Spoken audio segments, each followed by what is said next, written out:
Shalom Alechem, nous allons avoir aujourd'hui, Bezrat Hashem, le plaisir ensemble de pouvoir étudier la page Pei Tet du traité Nedarim. Nous sommes donc à la page 89. Baruch Hashem, on avance bien. On se doit de lire une nouvelle Mishnah qui se trouve précisément au verso de la page Pechet. C'est donc 3 lignes avant la fin. Et il y a un pasouk particulier dans la Torah qu'on a du mal à comprendre. Quel est le but en effet? On sait très bien comme quoi le père, bien sûr, peut annuler les vœux de sa fille quand elle est née à Ra, à savoir elle a entre 12 ans et 12 ans et 6 mois. Il a en effet cette fille-là sous la main, elle est sous sa tutelle bien sûr, et donc la Torah lui dit, tu sais, Beyom Shom'o, le jour où tu entendras le vœu, tu auras la possibilité de pouvoir l'annuler. Si la journée vient à passer, ça y est, c'est terminé, le vœu tient et elle se devra de faire tout ce qu'elle a dit. Parfait. Ce din-là, on sait très bien qu'il est valable également pour un mari. Un mari peut annuler le jour où il entend les vœux de sa femme. Nous avions rapporté qu'il s'agit précisément de vœux qu'il y a inouï nefesh, à savoir des vœux qui font souffrir madame. La Torah nous permet de pouvoir annuler ces vœux-là, ou bien également d'autres vœux qui concernent, on va dire, beno le bena, la relation intime, la relation privée que peut avoir le mari avec sa femme. Ça me dérange un tel vœu. Et donc finalement, il aura la possibilité d'annuler ce vœu tant qu'il est marié avec elle ou tant qu'il a la possibilité, même après l'avoir divorcée, de la reprendre en tant que femme.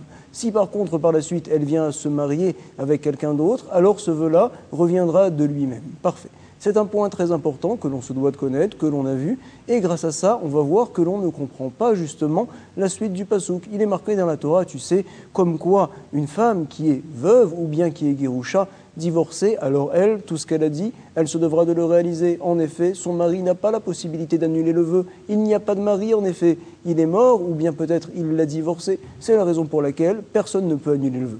Parfait, c'est formidable ce que l'on voit dans la Torah, mais apparemment c'est tout à fait évident, c'est pas shoot. Alors on va en fait déduire de ce pasouk-là des choses nouvelles, c'est ce que l'on voit tout de suite. Nous rapporte la Mishnah. Vénéder almana ou gerusha, le vœu d'une almana, d'une femme veuve, vegerusha, d'une femme qui a été divorcée aussi également.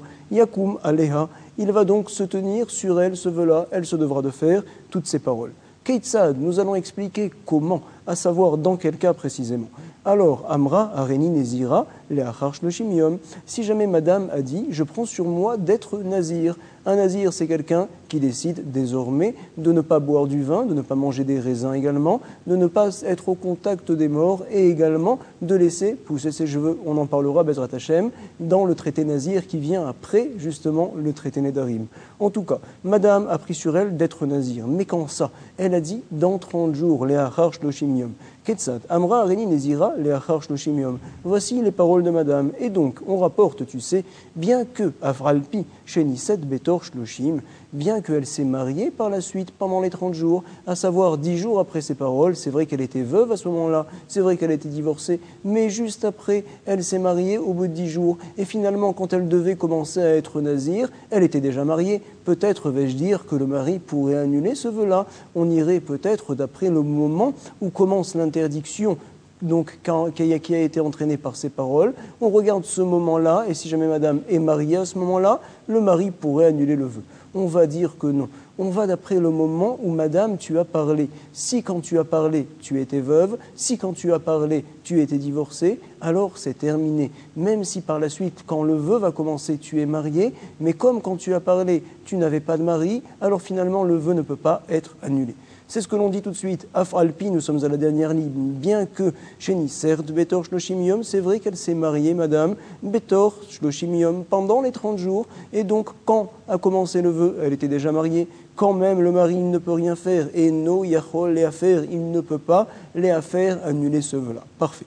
Nous sommes à la page Pétet et nous, on peut par contre continuer. Nous sommes au recto de la page, première ligne, Nadra veillez Bereshut à Baal. Si jamais par contre madame, quand elle a fait un vœu, elle n'était pas encore divorcée, elle était encore sous la tutelle, on va dire, de son mari, c'est-à-dire qu'il s'occupait d'elle, elle était mariée.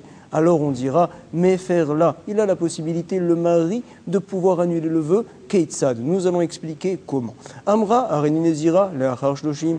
Si jamais madame a dit, voici, je prends sur moi d'être nazir, mais Leachar Shloshim, dans 30 jours, madame à ce moment-là était mariée. Alors on dira Alpi chez Nitalmena ou Nidgarsha, bien que quelques jours après seulement, Nitalmena, elle a été veuve, c'est-à-dire que son mari est mort, ou bien elle a été divorcée, chez Nidgarsha. On sait que les Girushin, ça veut dire donc le divorce. Alors, qu'est-ce que l'on dira dans ce cas-là? Betor Shloshim, même si elle a été divorcée pendant les 30 jours, et donc finalement, par la suite, quand commencera le vœu, quand commencera l'interdiction, quand madame devra commencer à se comporter comme une nazir, alors Béhémet, elle n'a plus de mari sous la main, alors quand même on te dira Arézé Moufar. Le vœu qu'a annulé le mari à l'époque, il est annulé. On va uniquement d'après le moment où la personne parle. Elle prend sur elle la chose, elle fait un vœu. Comme ça, nous fixons dans la Mishnah. Parfait, nous continuons.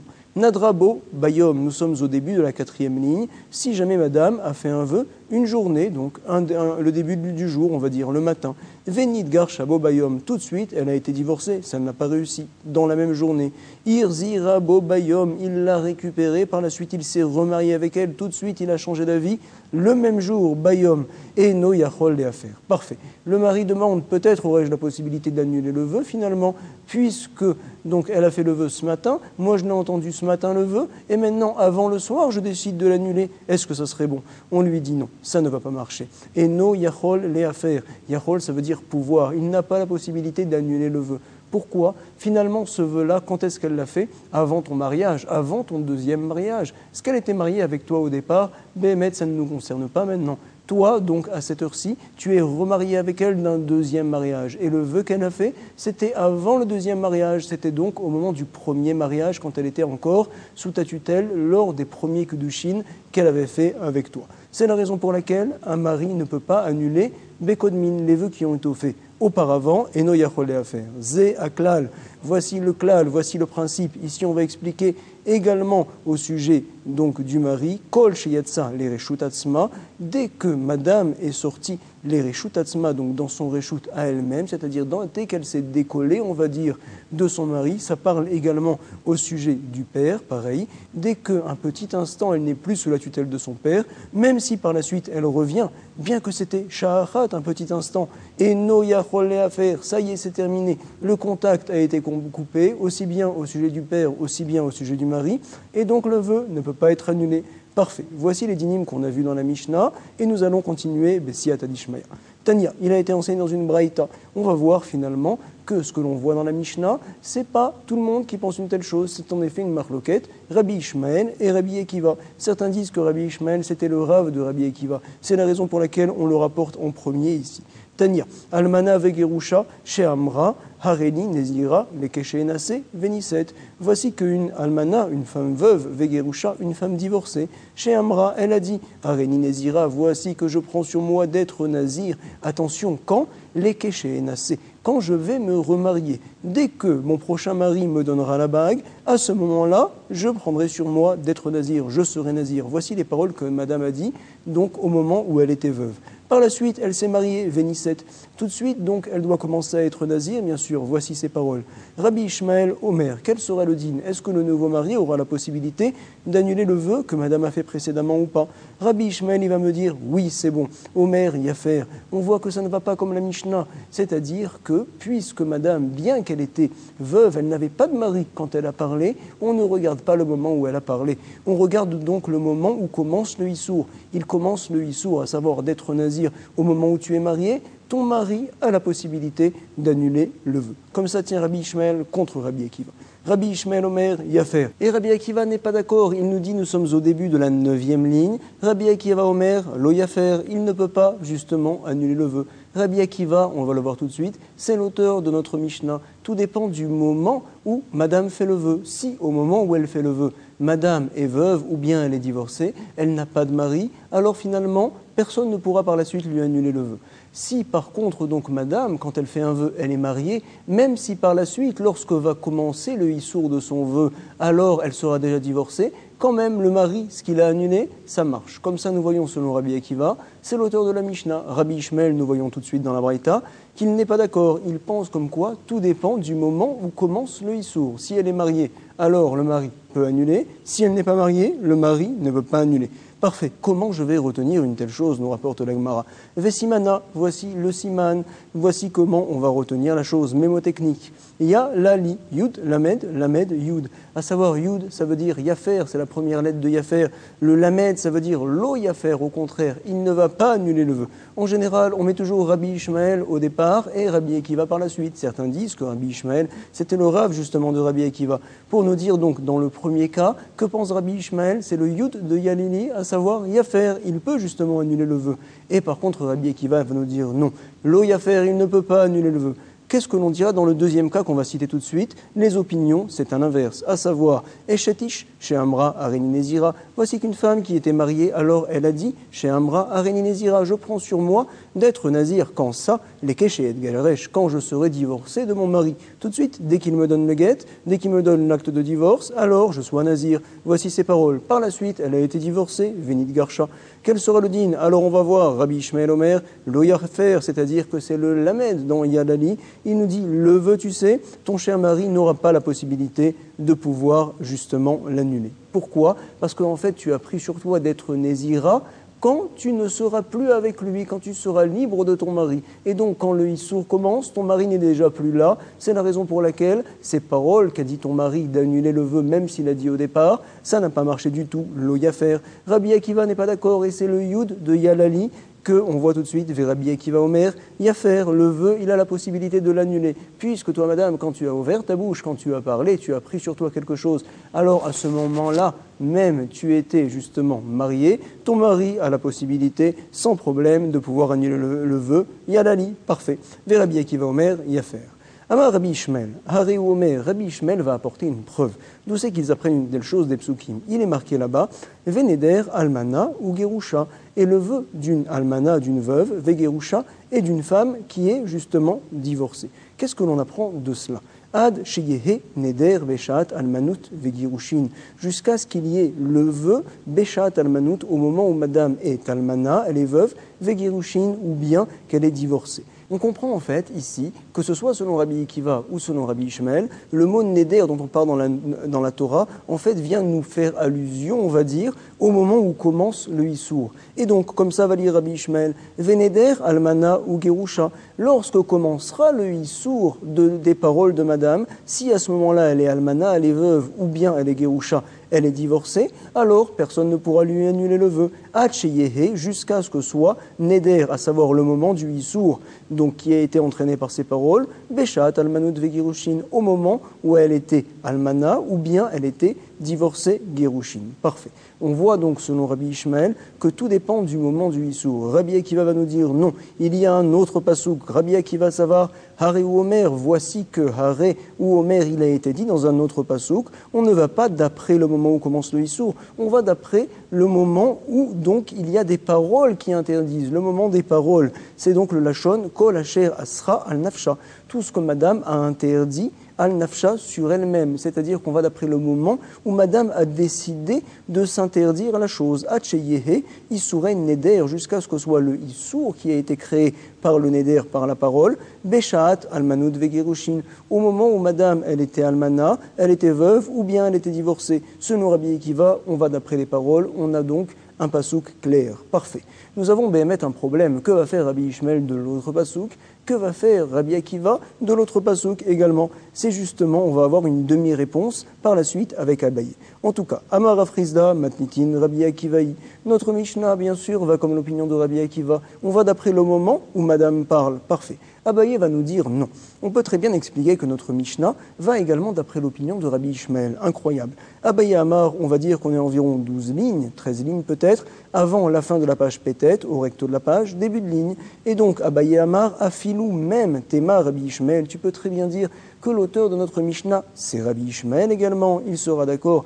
Pourquoi, dans ce cas-là, Rabbi Ishmael va aller d'après le moment où parle madame? Normalement, selon lui, on va d'après le moment où le Issour commence. Alors, tu sais, j'ai une réponse. Matnitin, notre Mishnah, Talia Nafsha, elle a fait dépendre donc Nafsha, cette fille-là, tous les Issourim qu'elle a pris sur elle, Beyomé, au sujet des jours. Elle a dit, voici que dans 30 jours, alors je serai nazir, par exemple. Par contre, Braïta, la Braïta qu'on a vue plus haut, madame, elle a fait dépendre son vœu d'autre chose, du fait qu'elle soit mariée, qu'elle soit divorcée. Talia Nafsha, elle a fait dépendre, suspendre, on va dire, Nafsha elle-même, Bénissouine, au sujet du mariage. Et donc on va dire Shalmuyome, Velonit Garsha, si les jours ont été complétés, ont été terminés, Velonit Garsha et madame n'a toujours pas été divorcée, Shalmuyome, Velonit Nazva, aussi des fois les jours se sont terminés et elle ne s'est pas mariée, la madame. Alors, puisque c'est possible, en fait, comme ça nous allons expliquer à la Gemara que le moment où madame a fait le vœu et également, donc par la suite, lorsque le vœu viendra à commencer, madame sera dans ces deux moments-là, dans une même situation, soit mariée, soit pas mariée, c'est possible une chose pareille, parce qu'en fait, son vœu, elle l'a fait dépendre des jours, d'un temps précis. C'est possible que son mari ne la divorcera pas, c'est possible que madame, quand elle était seule, également, elle le restera, elle ne sera pas mariée, puisqu'on a la possibilité d'avoir aussi bien le moment où madame parle et également le moment où le Issour commence dans la même situation, soit marié, soit seul, alors dans ce cas-là, va nous dire Rabbi Ishmael, je donne priorité donc à la parole de madame Behemet. Vadaï, je donne priorité à la parole de madame. Et donc, nous revenons à la Mishnah.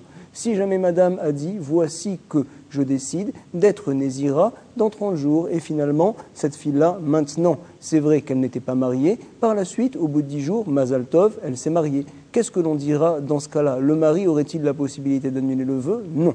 Pourquoi? Parce qu'au moment où elle a fait le vœu, elle a dit voici que dans 30 jours je serai Nézira, alors c'est fort possible que dans 30 jours également elle ne soit pas mariée. C'est vrai que par la suite elle s'est mariée, c'est vrai, Mazal Tov, mais en tout cas, dans sa parole, nous avons donc deux choses. On a tout d'abord le Issour qui se pose, également sa parole au moment où elle parle. Ces deux moments-là, on peut être dans un même matzav, dans une même situation, et dans ce cas-là, je vais te dire, je suis d'accord avec toi, Rabbi Akiva, que l'on va d'après la parole. Et grâce à cela, j'arriverai à comprendre l'autre passouk que tu m'as rapporté, que Kol Asher Asra al Nafsha. On va d'après le Issour, à savoir le moment où la femme, où madame s'est interdit la chose, le moment où elle a parlé. Comme ça, comprend Rabbi Ishmael, et grâce à ça, on a compris également qu'est-ce que l'on va faire selon lui de l'autre pasouk. Comme ça, Rabbi Ishmael comprend. Zeaklal dektane gabeneara. Dans notre Mishnah, il est marqué Zeaklal, voici le principe général. Et donc la Gemara maintenant va analyser deux endroits dans le traité Nedarim où il est marqué Zeaklal, voici le principe. Ces mots-là sont apparemment en plus, c'est forcément pour nous apprendre quelque chose. Tout d'abord, nous allons lire ensemble la Mishnah qui se trouve à la page Aïn Aleph, on y va tout de suite, au recto de la page. Il est enseigné, je vais vous dire précisément, à la 3e ligne. Aïn Aleph, Amoud Aleph, au recto de la page. Zeaklal, voici le principe Kol, Shelo Yatsa, Lereshut Atzma, Sha'achat. Tant que madame n'est pas sortie les Reshut Atzma, à savoir qu'elle n'a pas été libérée, on va dire, de son mari, ou bien qu'elle est encore sous la tutelle de son père, alors on dit que le père, le mari, peuvent annuler le vœu. Avia ou Baala Acharon, Mefirin Nedarea, même des fois si elle est fiancée, alors les deux, on va dire en association, c'est-à-dire que chacun va annuler sa part, on dira que grâce à cela, le vœu sera annulé. Et par contre, on verra également que si jamais madame est sortie, ne serait-ce qu'un instant, comme on le dit tout de suite dans notre Mishnah, de la tutelle de son père, de la tutelle de son mari, ça y est, même si elle revient, c'est trop tard, c'est terminé. Comme ça, nous rapporterons Be'ezrat Hashem. En tout cas, pourquoi là-bas il est enseigné Zeaklal? Ce sont des mots apparemment en plus pour nous apprendre quelque chose. Zeaklal Dektane Gabeneara, le Zeaklal Dektane qui a été enseigné là-haut, Gabeneara, au sujet de la Mishnah qui nous parle d'une jeune fille, une Neara Ameorasa qui est fiancée. Qu'est-ce que ça vient rajouter? Léatouye, ça vient rajouter Alachav im shluchei Baal. Lorsqu'est parti le Hav, le père, avec les shluchei Baal, avec les envoyés justement du Baal, du mari. À savoir que on a une jeune fille qui était fiancée même, on va dire, et par la suite, elle devait se marier. À l'époque, qu'est-ce que l'on faisait pour accepter le mariage? On prenait la jeune fille et on l'envoyait avec justement les coursiers du mari pour qu'elle aille à la maison là-bas. Parfait. Alors, dans ce cas-là, qu'est-ce que l'on dira finalement? Est-elle considérée comme mariée? Ça y est, elle s'est déjà séparée de son père. Ou bien, peut-être que non. On va voir tout de suite que tout dépend. Est-ce que le papa est parti également à accompagner les coursiers lorsque sa fille est partie ou pas? C'est ce que l'on va voir tout de suite. Zaklal dektane gabene aram et urasa, léatouye, pour nous rajouter, alachav imshlucheaba, lorsqu'est parti le père avec les envoyés du mari quand il l'a demandé en mariage, ou bien au she'alchou shlucheav, encore plus, si jamais des coursiers, des envoyés du père sont partis avec les envoyés du mari. Im shluche abal, shluche c'est les envoyés. Alors qu'est-ce que l'on dira dans ce cas-là? Beneara ou meurasa, lorsque la jeune fille est une Néhara, qu'elle était fiancée, alors est-ce qu'elle est considérée comme étant mariée maintenant du fait qu'elle est partie? Non. Puisque le père était là, puisque les envoyés du père étaient là, Deavia ou Baala Mefirin Nedaria, ils ont encore la tutelle sur cette jeune fille-là. Alors, elle est encore fiancée, elle n'est pas mariée. Forcément, donc le père, avec bien sûr le fiancé, les deux, il faudra donc l'annulation des deux pour que le vœu soit béhémet annulé. Dehavia, son père, ou Baala et son fiancé, Mephirin, Nedarea, ils peuvent annuler ces vœux, bien sûr, les deux ensemble. Donc nous sommes maintenant précisément 5 lignes avant la fin et on va analyser le Zéaklal qui a été rapporté cette fois dans notre Mishnah. Zéaklal d'Ektane, Gabé, Elou, Nedarim. Le Zéaklal qu'il est enseigné au sujet de notre Mishnah ici. Elou, Nedarim, c'est dans notre Pérek ici. Léatouye, qu'est-ce que ça vient nous rajouter? On avait dit, tu sais, si jamais elle s'est séparée, ne serait-ce qu'un instant, de son père, par exemple de son mari, ça y est, c'est terminé, le lien a été coupé. Léatouye, qu'est-ce que ça vient nous rajouter? Massarav, les shluché Abal. Lorsqu'il a été Moser, il a donné, on va dire, le père aux envoyés du mari. Ça y est, vas-y, tu peux y aller, ma fille. Puisque Béhémet, il n'a plus de lien avec elle. Au Shemasrou, Shlouchéav, ou bien même lorsque les envoyés du père ont donné la fille aux envoyés du mari, les Shlouchéabal, ça y est, le lien, le cordon a été coupé. Alors donc, chez Enabal, Mefer Bekodmim, qu'est-ce que l'on dira dans ce cas-là? On nous rapportera, tu sais, que Béhémet, le père, ne peut plus annuler le vœu. Et donc, finalement, qu'est-ce qui va se passer? Aurait-il la possibilité, le nouveau mari, d'annuler les vœux qui ont été faits par madame avant? Ça ne va pas marcher. Enabal, Mefer Bekodmim. Un mari peut annuler des vœux tout seul, c'est vrai, il a cette force-là, bien sûr, mais uniquement des vœux que madame a fait quand elle était mariée. Si elle avait fait des vœux avant, je ne peux pas les annuler. Voici donc la force du mari et ses limites également. C'est ce que l'on dit tout de suite. Chez Enabal, Mefer Bekodmim. En tout cas, on a vu ici un point important. Lorsque je remets la fille au Baal, au mari ou bien aux envoyés du mari, si je suis encore là ou bien si j'envoie donc des coursiers pour aller suivre l'affaire, on considère qu'elle ne s'est pas séparée complètement de moi, j'ai encore la tutelle sur cette fille-là. Si jamais par contre je l'envoie toute seule là-bas, ça y est, elle est séparée complètement, elle est donc sous la main de son mari. Parfait. En tout cas, nouvelle Mishnah, nous sommes 2 lignes avant la fin, on y va tout de suite, Matnitin. Teishan et Harot, il y a donc 9 jeunes filles qui ont entre 12 ans et 12 ans et 6 mois. On va voir tout de suite quel est leur point commun, Nidrehen, leurs vœux, Kayamim, ils sont valables, personne ne peut les annuler ces vœux-là. À savoir, le papa ne peut rien faire. Nous allons expliquer tous les cas ici, dans la Mishnah. Béhémet, ces cas-là, il n'y a pas tellement de chidouche, donc ce que l'on va voir tout de suite. Mais en fait, on rapportera par la suite que c'est Rabbi Yehuda qui les a enseignés, qui a parlé de ça avec ses élèves, pour être mechaded otam, pour les aiguiser, on va dire, pour les faire travailler, pour qu'ils soient très précis. Et donc, on va voir tout de suite qu'en général, on va le retenir ici, il y a 3 possibilités pour qu'une jeune fille qui a entre 12 ans et 10 ans et 6 mois sorte du réchoute de son père, elle ne soit plus sous sa tutelle et que le père ne puisse plus annuler le vœu. Soit donc, si jamais madame s'est mariée, même par la suite, elle est divorcée, ça y est, le cordon a été coupé, elle n'est plus sous la tutelle de son père, même étant jeune. Deuxième possibilité, si jamais son père est mort, bien sûr, c'est terminé, le vœu ne peut pas être annulé. Troisième possibilité, si elle grandit, elle a plus que 12 ans et 6 mois, elle est considérée comme une boguerette, le père n'a plus de force sur elle. On va donc, ici dans la Mishnah, énumérer les cas, il y en a 9 précisément. Tout d'abord, boguerette, Veillé Thomas. On a une fille qui est boguerette, elle a, on va dire, 13 ans, plus que 12 ans et 6 mois. Veillé Thomas, et elle est ici considérée comme orpheline. En fait, on verra par la suite que ce n'est pas une vraie orpheline. À savoir, elle est orpheline alors que son père est vivant. C'est-à-dire que le cordon, que le lien a été coupé. Madame, en effet, était mariée au départ. Par la suite, elle a été divorcée ou bien son mari est mort. Donc, en fait, elle n'est plus sous la tutelle de son père. C'est donc, ici, elle est considérée comme, entre guillemets, orpheline Yétoma. Bogueret ve Yétoma, c'est une grande fille et elle est Yétoma. Néhara ve Bagra, si jamais elle a fait son vœu alors qu'elle était jeune fille, elle avait 12 ans et demi. Par la suite, ve Bagra, elle a grandi d'une part, et également ve Yétoma, elle a été séparée de son père d'autre part. Par exemple, elle s'est mariée, elle a été divorcée. Deuxième cas. Troisième cas, Néhara. Chez l'Obagra, on parle d'une jeune fille qui a 12 ans, on va dire. Elle n'a pas grandi, celle a du tout chez l'Obagra. Et elle a fait un vœu à ce moment-là. Veillé Thomas, quand même le père ne peut pas annuler le vœu, toujours pour la même raison, parce qu'en fait, il y a eu une coupure. À savoir qu'elle s'est mariée, elle a été divorcée, elle est entre guillemets orpheline, alors que son père quand même est vivant. Premier cas donc, on le voit, en fait ça se divise en 3 ici, où la coupure a été faite par le fait que justement, Yétoma, elle s'est mariée, elle a été divorcée. La Mishnah va nous parler maintenant, nous sommes précisément à la fin de la première ligne, donc des cas où cette fois madame a été séparée de son père par le fait que monsieur est mort tout simplement. Alors il y a différents cas. Tout d'abord Bogueret, c'est une grande fille qui a fait le vœu, Vamet Avia, et également son père il est mort. Ou bien même Néhara, quand elle était jeune, elle a fait son vœu, elle avait 12 ans ou 12 ans et quelques mois, B Bogueret, et par la suite elle a grandi et donc également est mort son père, Vamet Avia. Ou bien même Néhara chez Lobagra, on parle d'une fille qui a 12 ans, mais en général le père peut annuler le vœu. Également elle n'a pas grandi cette fille-là, mais son père est mort, Vamet Avia. Néhara chez Metavia, ou bien donc également on parle ici du Néhara, d'une jeune fille qui a 12 ans, son père est mort et, ou Miché Metavia, par la suite lorsqu'est mort son père, Bagra, à ce moment-là, elle a grandi. Quel est le point commun des 4 cas que l'on voit ici? C'est qu'en fait, le père est mort. Alors on dira dans tous ces cas-là, puisque le père est mort bien sûr, le vœu ne peut être annulé, c'est tout à fait compréhensible. Parfait. Nous allons donc continuer, on va rapporter maintenant d'autres cas, il nous reste encore 2 cas à voir, on en a vu 7, où finalement, le point commun que l'on va avoir ici, c'est que en fait, le vœu ne peut être annulé parce que la fille est une grande fille. Bogueret Veavia Kayam, une grande fille qui a fait le vœu, et finalement son père est encore vivant, c'est vrai, mais t'es trop grande ma fille, alors finalement ton papa n'a plus la tutelle de toi. Également Néhara, Bogueret Veavia Kayam, c'était une jeune fille quand elle a fait le vœu, mais elle a grandi, et son père également est vivant, quand même le vœu ne peut pas être annulé, ça y est, tu as grandi. On a vu en tout cas 9 cas, et nous allons voir tout de suite que Rabbi Yehuda nous rapporte un 10e cas.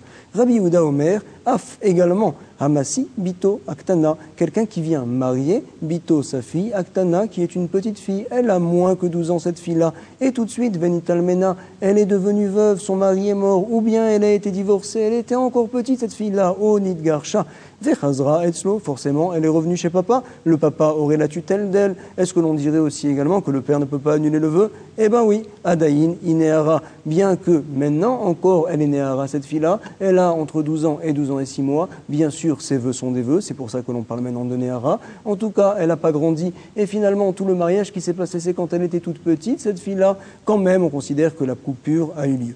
Voici ce que nous rapporte Rabbi Yehuda. Chachamim, eux, ne sont pas d'accord. Quand ma jeune fille vient justement de se marier alors qu'elle était petite, elle a été divorcée, alors on considère que quand même elle revient chez son père, il a la tutelle. Amar Rabbi Yehuda, Amar Rav, on vient nous enseigner cette fois, c'est un Amora, c'est Rabbi Yehuda. Il nous dit, tu sais, Zou, tout ce que l'on a dit dans la Mishnah, les 9 cas, c'est la parole de Rabbi Yehuda, dit vrai Rabbi Yehuda. Par contre, Chachamim, eux, Aval Chachamim Amrim, Shalosh, Neharot, donc Nidrehen Kayamim. Il y a donc 3 jeunes filles Néharot que Nidrehen Kayamim, leur vœu c'est oui des vœux. On n'a pas la possibilité en effet de pouvoir annuler ces vœux-là. On rapporte, nous dit Loran, tu sais, Chachamim ne sont pas cholek avec Rabbi Yehuda, ils sont d'accord avec lui. Simplement, ils n'ont pas vu l'utilité de rapporter tous les cas, puisque finalement, il n'y a aucune nouveauté d'un cas à l'autre, à savoir que toujours, il y a donc un point commun dans ces cas-là, c'est qu'il y a une coupure avec le père, soit parce que la jeune fille s'est mariée, elle a été divorcée, par exemple, soit parce que le père est mort, soit parce que la jeune fille, elle a grandi. C'est la raison pour laquelle, Chachamim Amrim, ils nous disent, il y a donc 3 styles de jeunes filles. Shalosh Neharot, Nidrehen Kayamim, leur vœu est un bon vœu, personne ne peut annuler ce vœu-là. Parfait. Et donc, on rapporte ici, mais attends, si le début de la Mishnah, donc c'est l'opinion de Rabbi Yehuda, pourquoi vient-il parler par la suite Amar Rabbi Yehuda, ça voudrait dire que le début ce n'est pas lui, alors on rapporte non. En fait, c'est Rabbi Yehuda qui a parlé au départ. Il a dit, voici donc 9 cas, je vais tous les expliquer, où finalement, Chachamim, ils sont d'accord avec moi. Et par la suite, moi, Rabbi Yehuda, je vais rajouter un cas que moi, je pense également que Béhémet, le mari, c'est le père, ça y est, il a coupé son lien, il ne peut plus annuler les vœux. Chachamim, par contre, ne seront pas d'accord. Ils diront que dans ce cas-là, Béhémet, oui, le vœu peut être annulé. Parfait. En tout cas, nous, on a bien compris la Gemara, j'espère, Be'ezrat Hashem, et nous allons pouvoir continuer la prochaine Mishnah. En tout cas, tout d'abord, on relit l'opinion de Chachamim, Chachamim Omrim, Shalosh Neharot Nidrehen Kayamim, il y a 3 jeunes filles dont les vœux sont oui des vœux, Bogueret, Veyetoma, Bechayav. Si jamais elle est Bogueret, elle a grandi, ça y est, la coupure est faite. Veyetoma, c'est-à-dire que si jamais son père, il est mort, ça y est, il n'y a plus de papa, on ne peut plus annuler le vœu. Également, Veyetoma Bechayav, lorsque elle est orpheline, entre guillemets, bien que son père soit vivant, c'est-à-dire qu'elle s'est mariée, elle a été divorcée, c'est vrai, mais donc la jeune fille n'est plus sous la tutelle de papa. Parfait. En tout cas, nous allons voir une nouvelle Mishnah. On nous rapporte donc dans la Mishnah, on va le lire ensemble, Konam, Sheni Nehene, Leaba, Veleavicha. Madame a dit, voici que je m'interdis, Sheni c'est une négation, Nehene de profiter, Leaba, Veleavicha. de justement mon père ou bien de ton père. Madame dit, je fais un vœu, je m'interdis de profiter de mon père, je m'interdis de profiter de ton père également, par exemple. Imose ani alpicha. Si jamais je viens à faire pour toi, mon mari, mon cher mari, te préparer de la nourriture, ou bien donc travailler pour toi. Donc en fait, elle a fait un vœu, s'interdire de profiter de son père. Elle a posé une condition, si jamais je viens à préparer quoi que ce soit pour toi, mon cher mari. Alors donc, finalement, quel sera le dîn dans ce cas-là? À savoir que le fait de ne pas profiter de son père, alors on va considérer que c'est Dvarim chez Beno Lebena. Notre Mishnah, en effet, va comme l'opinion de Rabbi aussi, comme ça la Gemara nous avait dit, toutes les Mishnayot que l'on voit dans le 11e et dernier Pérec du traité Nedarim, c'est comme l'opinion de Rabbi aussi. Beaucoup de choses, bien que ça la fait souffrir, ne sont pas suffisantes pour être considérées comme Inouï Nefesh, comme une souffrance suffisante. C'est vrai que le mari ne veut pas annuler le vœu en tant que Inouï Nefesh, mais il peut l'annuler en tant que Dvarim chez Beno Lebena. Un vœu qui vient gêner dans sa relation. Et toi, ma chère femme, si jamais donc justement tu ne peux pas profiter de mon père ou bien de ton père, ça me dérange, c'est un problème. Finalement, il a la possibilité d'annuler le vœu. Parfait.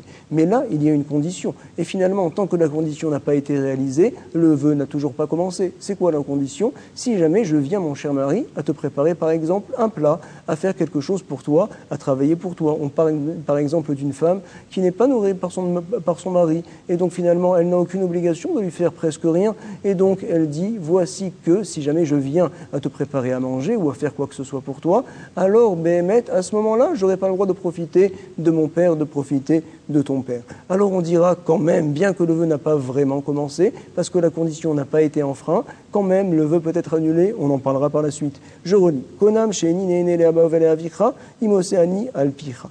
Deuxième cas, she'eni ne'enit l'air, cette fois, c'est différent.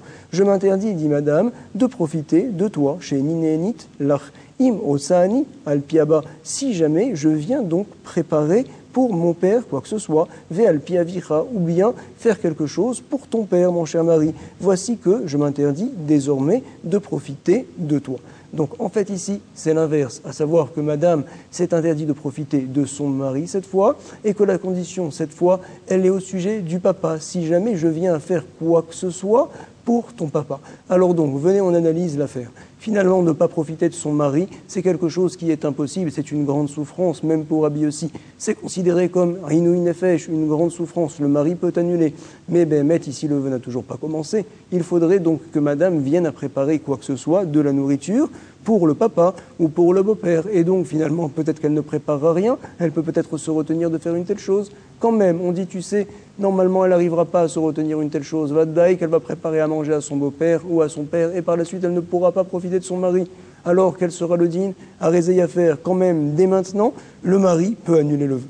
Nous allons voir tout de suite, ce n'est pas du tout évident. C'est une marloquette, Rabbi Nathan et Chachamim, à savoir, est-ce que je peux annuler un vœu, bien que le vœu n'a pas encore marché, n'a pas encore commencé maintenant, ou bien peut-être que non, finalement, puisque maintenant il y a une condition, la condition n'a toujours pas été enfreinte, et finalement le vœu n'a toujours pas commencé, alors on dira que le vœu ne peut pas être annulé. Ce n'est pas évident, Tania. Il a été enseigné, regardez, chez Ninénit, Léaba, Véléavicha. On parle donc ici d'une femme qui dit, voici que je m'interdis de faire profiter papa, mon père à moi, ou bien ton père, Imani, Ossa, les pires. Si jamais je viens à faire pour toi, mon cher mari, de la nourriture, par exemple, à faire quelque chose. C'est donc en fait le premier cas de la Mishnah. On avait dit que ça marche, c'est vrai, c'est formidable. Rabbi Nathan n'est pas d'accord. Rabbi Nathan Omer, l'oyafer, ça ne marche pas, puisque finalement le vœu n'est pas encore sur pied, il n'a pas encore commencé, puisque pour l'instant il y a une condition, la condition n'a toujours pas été enfreinte, alors le vœu n'est pas posé, tant que le vœu ne commence pas, tu ne peux également l'annuler. Rabbi Nathan Omer, l'oyafer. Vous allez voir que Chachamim, et comme ça nous tiendrons la halacha, pense que oui, c'est bon, yafer, le vœu peut être annulé. Vechachamim omrim, yafer. Parfait.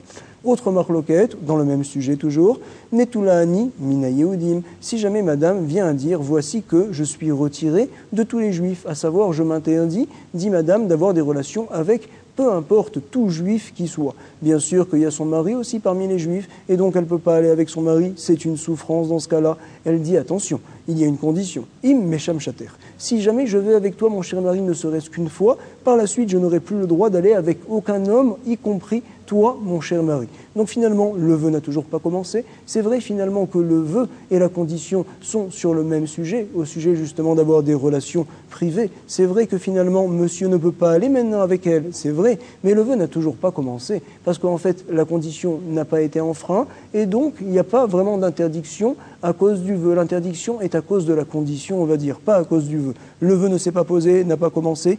Rabbi Nathan va nous dire, Omer, lo yafer, le vœu ne peut pas être annulé toujours. Chachamim ne sont pas d'accord, Vechachamim omrim, yafer, le vœu peut être annulé. Nous voyons ici un point très important, et donc là, ici, on va s'arrêter, Be'ezrat Hashem, à savoir, est-ce que je peux annuler un vœu qui n'a toujours pas commencé, ce vœu-là, le issour de ce vœu-là ne s'est toujours pas posé ou pas, c'est une marloquette, Chachamim, et donc c'est eux également l'auteur de la Mishnah. Ils vont nous dire que oui, tu as la possibilité de l'annuler, Rabbi Nathan nous dira que non.